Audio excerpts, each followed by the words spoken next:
it's Mrs. Belky. Welcome back to the Playhouse. I'm so excited for today. I love to cook. It's one of my most favorite things to do. And I am so glad you're here to help me because we are going to make a very special recipe today with a very unusual ingredient. And I have some of my ingredients right here. What can you see in my bowl of ingredients? I have a carrot, and I have some potatoes, some squash, green onion, and what's over here? That's right, I have peas and I have corn. And then there is one other very unusual ingredient. What do I have here in my bowl? What does it look like? It's not a potato.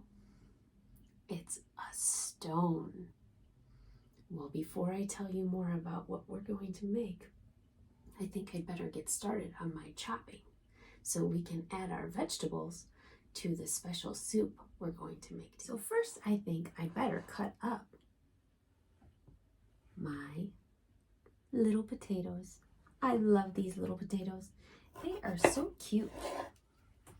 I'm going to use a knife and I'm going to be very, very careful as I cut. And I'll set them aside as I go.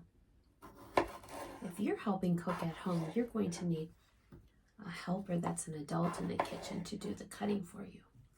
But I'm so glad that you're here to help me make our soup today. I needed a helper just like you. I'm cutting our little potatoes up. Some of them are brown and some of them are red potatoes.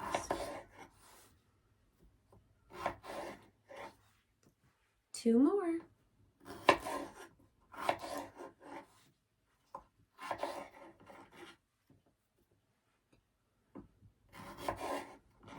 There, my potatoes are all done. Now I can start cutting my carrot.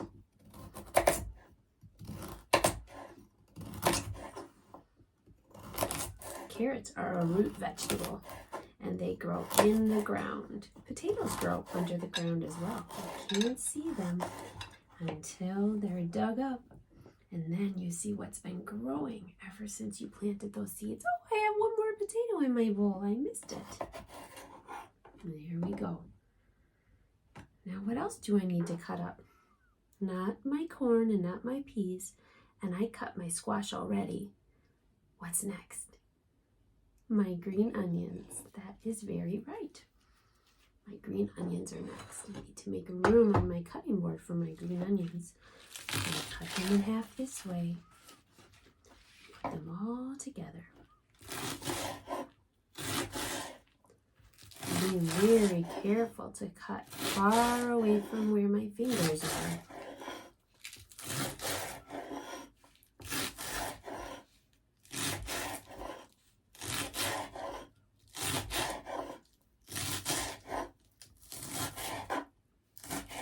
There, my green onions are all cut up. Look at those beautiful ingredients. I have one large ingredient left in my bowl. It's a stone, and I can't cut up my stone.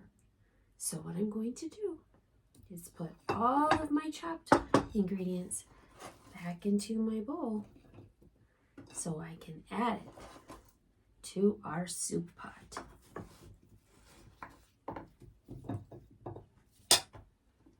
There, what a good job we did. Thank you for helping me cut my vegetables.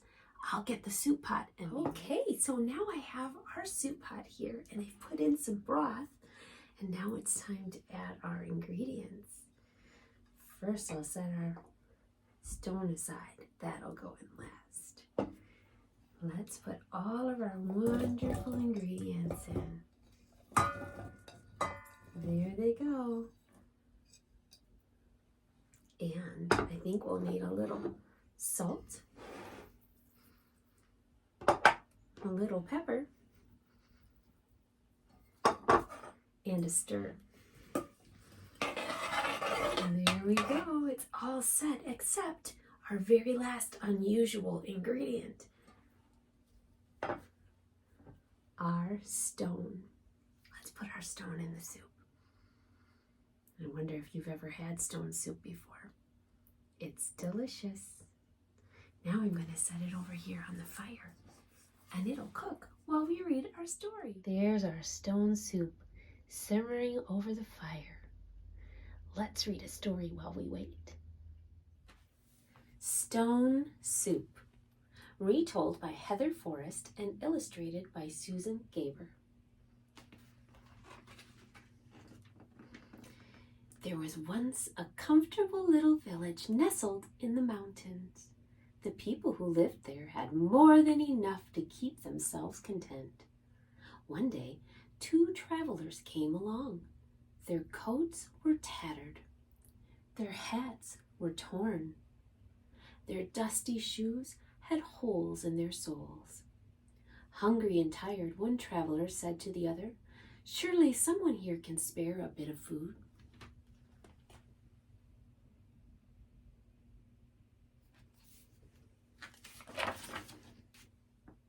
They knocked boldly on a door. It creaked open, and a woman asked, "What do you want?" "Please," said one of the travelers, "we are hungry. Do you care? Will you share? Do you have any food?" The woman squinted her eyes and tartly replied, "No." She quickly slammed the door shut.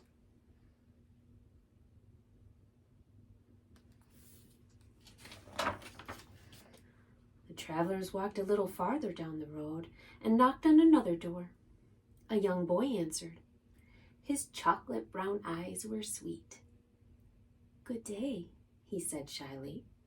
"What do you want?" "Please," said one of the travelers, "we are hungry. Do you care? Will you share? Do you have any food?"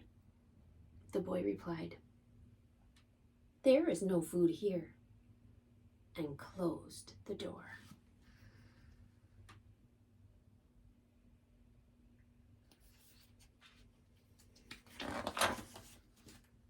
The travelers wandered wearily through the village, knocking on every door, but everywhere they heard, "I don't care, I won't share. There is no food." They sat to rest beside a well. One traveler sighed and clutched his empty belly. He said, "If there really is no food in this elegant little village, then the people who live here are in greater need than we are. We should make them our magical soup." The 2 travelers climbed up on the edge of the well and shouted, "We are master cooks! If anyone in this town has a big black pot, we will make the most delicious soup anyone ever tasted."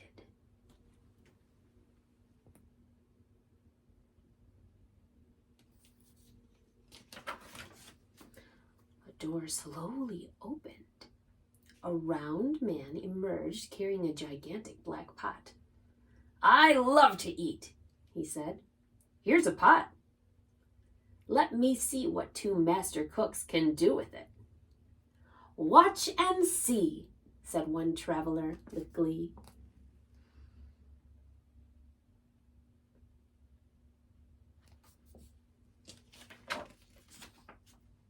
The travelers filled the pot with cold water and built a fire. Soon the flames licked the sides of the pot and billows of steam rose into the air. Curious people began to gather. "What is happening?" the townspeople asked.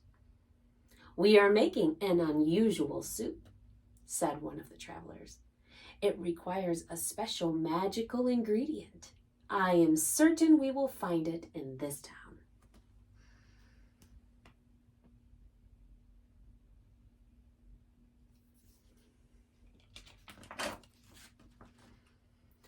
All the eyes in the crowd watched as one of the travelers reached down and picked up an ordinary stone. He tossed it into the pot with a splash. "We're making stone soup," he said. It will be nutritious, delicious, incredible, and edible. But it would taste better, he paused and sighed, if we only had a carrot.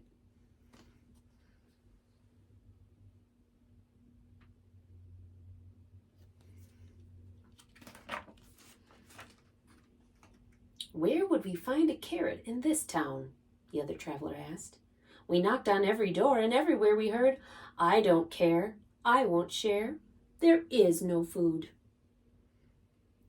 Then perhaps we cannot make the delicious soup after all, they both announced with a sad shrug of their shoulders, and began to turn away. A child timidly raised her hand and said, Wait, I might have a small carrot.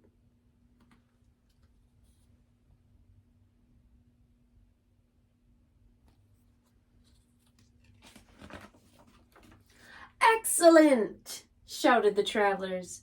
Bring what you've got, put it in the pot. We're making stone soup.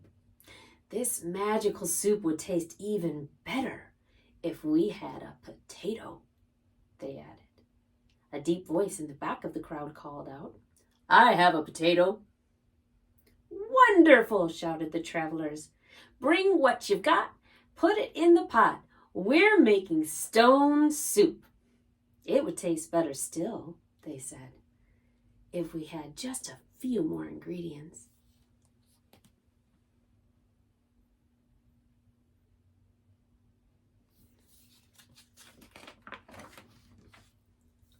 Perhaps, said one villager, I could bring a green bean. Well, said another, if you are going to bring a green bean, I will bring a kernel of corn. I shall not be outdone, cried another. I will bring an egg noodle. One by one voices announced, I will bring a slice of celery. I will bring a pinch of pepper. I can bring a sprig of parsley. I might have a tiny turnip. Well, why are you waiting? Cried the travelers. Bring what you've got, put it in the pot. We're making stone soup.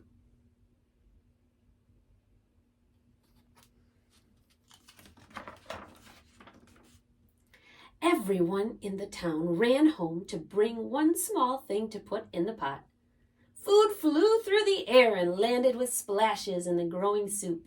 Soon the huge pot was full and simmering. A wonderful smell drifted through the air.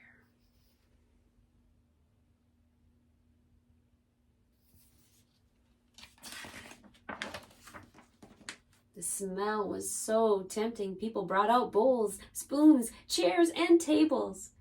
They placed hearty loaves of bread, chunks of cheese, and bowls of fruit on the tablecloths. Everyone came to taste the soup and marveled at its flavor. It's amazing, said one woman. These two travelers made such a delicious soup out of a stone. Out of a stone, said the travelers with a grin, and a magical ingredient. Sharing.